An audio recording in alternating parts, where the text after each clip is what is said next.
WXII 12 News. This is breaking news.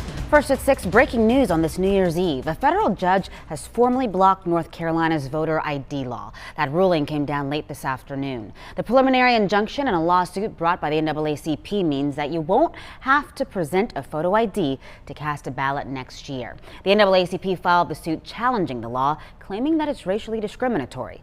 Republicans in the state say that over 30 states require voter ID and it helps safeguard elections. Well, the countdown is on. Here on the East Coast, we're 6 hours away from 2020. But right now in Paris, the clock is striking midnight and people are ringing in the new year. As people in the Triad and New York City wait for that moment. But before you head out to the celebration, meteorologist Michelle Kennedy has your New Year's Eve forecast. That's right. We are talking about some mild air in place right now. 50 in Winston-Salem. You know, our highs should be in the upper 40s this time of the year, but we did it again. We saw those temperatures continue to warm for you today. Look at the winds. It's all thanks to the winds that we actually reach into the mid 50s again. Winds out of the west at about 3, 8 in Greensboro, but 6 in Galax combined with some high gusts have made you feel like the 20s at times already. And you can see where those gusts are right now. We've started to see them drop off, thankfully, but they've been higher up in the mountains at times. And so we'll see those back off as we go through the day tomorrow. Still 25 to 30 miles an hour possible up in the mountains. Take a look at this. Cooler and brisk for us this evening as we see temperatures in the 40s. You're going to need to have those layers on because we'll dip into the 30s close to midnight. Just as we're ringing in 2020, we have the dry conditions, just a few clouds dotting the skies and temperatures that will take us all the way down to near 33 degrees tomorrow morning. For your New Year's Day, though, lots of sunshine after a few morning clouds. We've got temperatures holding on in those low 50s. We expect at least 50 degrees, and a few folks may even be warmer than that as we see temperatures hovering in the 40s by late tomorrow evening. It's mostly clear. That cold air funneling in, all thanks to that change, that front that rolled through. At least we have had some sunshine after the rain and beautiful 70s and 60s. We have to get you closer to January-like temperatures at some point. We're 12 degrees cooler right now across the Triad, and they're actually warming up just a little bit up to the north. They are some 4 degrees warmer in New York, but they're still at 44 degrees, so cooler than where we are for the most part right now. That trough extends down to the south. We just don't have a whole lot of moisture to work with, just a few clouds in the mix for you right now.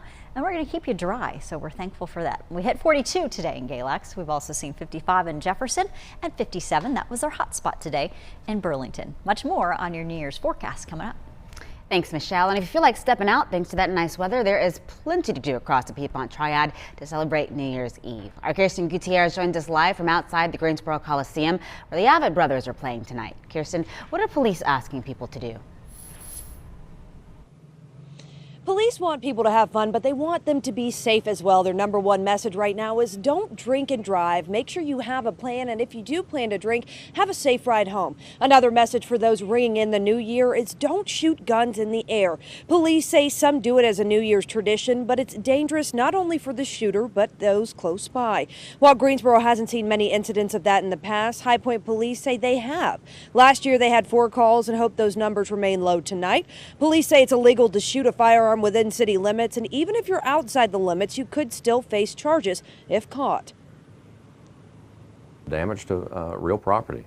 It is a misdemeanor charge, but then when you go to striking individuals with bullets, I mean, that can go all the way up to homicide.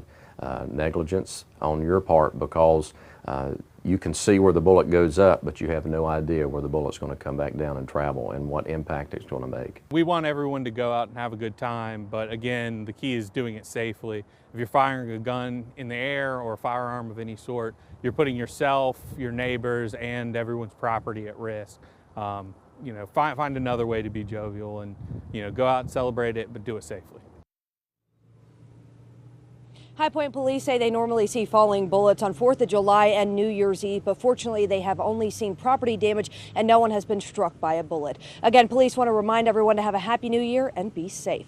Live in Greensboro, Kirsten Gutierrez, WXII 12 News. All right, some good advice there, Kirsten. Thank you. A group in Winston-Salem is working to keep teenagers safe tonight. A member of the Winston-Salem Gang Steering Committee is hosting a service downtown at the Benton Convention Center. It's called Blackout. It's put on by the Love Church. They're going to have programs for troubled youth like poets and vendors, dancing, and of course a service. The doors open at 8:30 tonight and the service starts at 10. The Blackout event runs until midnight when they'll ring in the new year.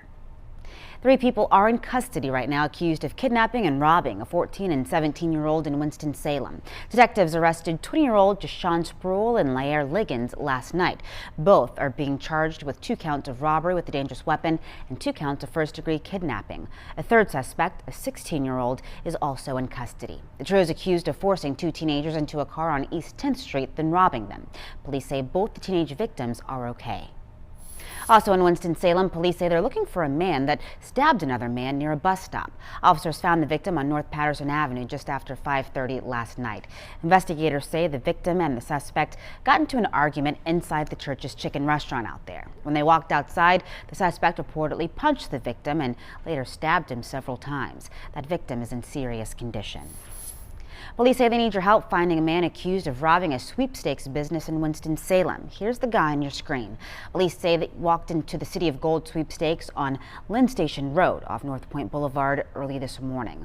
Officers say he pulled out a gun and demanded money, and he ran away with cash. A state agency is going to investigate a fall at Guilford County, a construction site. EMS tells us a man fell more than 10 feet off of a building on Judge Adams Road in Whitsett. That man had to go to the hospital and his injuries are described as life-threatening. The Department of Labor's Occupational Safety and Health Division has been notified. Happening now, a Randleman man is in critical condition after being hit by a truck. This happened on Highway 220 Business near Morningside Road just after noon today. Investigators say Victor Vapatin stumbled into the road and was hit by a truck. No charges are going to be filed in this case. Well, as local businesses adjust to the new law prohibiting the sale of tobacco products to anyone under 21 years old, they're still waiting to find out the full impact that the new law is going to have on their bottom lines. Management at Robin Hood Tobacco and Vape in Winston-Salem say 18 to 21-year-olds make up about 15% of their business. And since the new law went into effect more than 2 weeks ago, sales are already down 10%.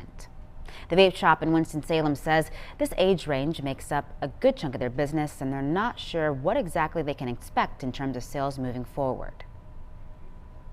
5% definitely adds up, but we're going to weather through it. We always have.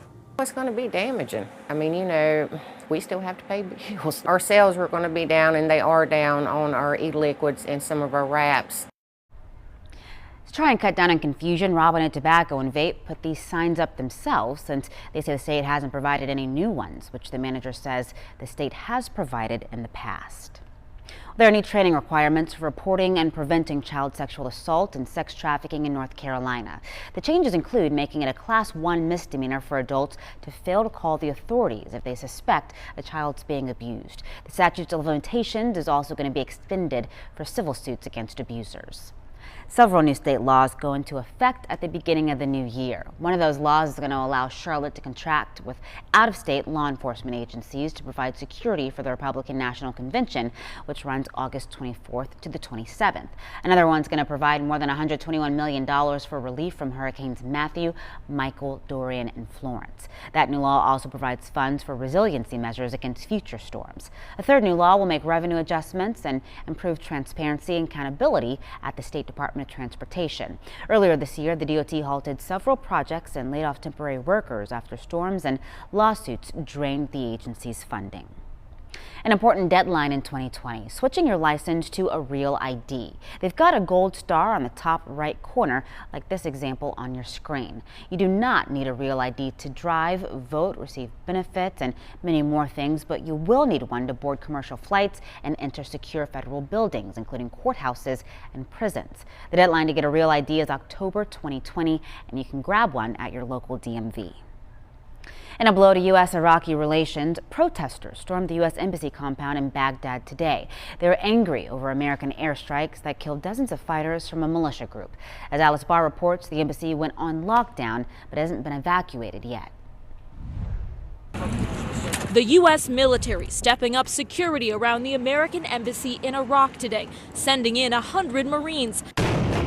After protesters stormed the compound, they made it through an outer wall and lit fires chanting "Down, down America," but did not enter the embassy itself. No Americans were hurt. This is not an imminent or immediate threat to our folks in the embassy right now. It comes after U.S. airstrikes killed 25 fighters from an Iran-backed militia group in Iraq as retaliation for last week's rocket attack killing an American contractor. President Trump blaming Iran for orchestrating the breach at the embassy compound, saying they will be held fully responsible and calling on Iraq for protection.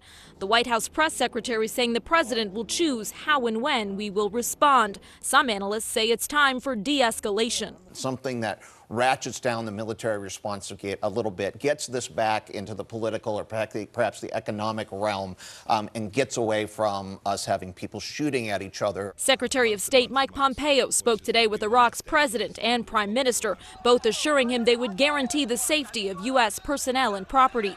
This as protesters retreat from the embassy compound while vowing to stage a sit-in until American troops leave Iraq. The U.S. has about 5,000 troops in Iraq to help in the fight against terrorism. But the Iraqi government was angered by the American airstrikes on its soil, which could push the country closer to its other biggest ally, Iran. In Washington, Alice Barr, NBC News.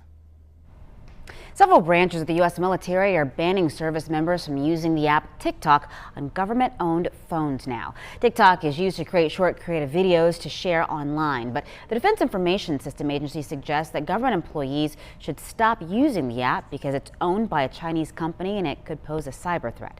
The Pentagon has issued a guidance to discontinue using the app as a way to address existing and emerging threats. President Donald Trump says the U.S. has reached a trade deal with China. He says he's going to sign phase 1 of the agreement on January 15th.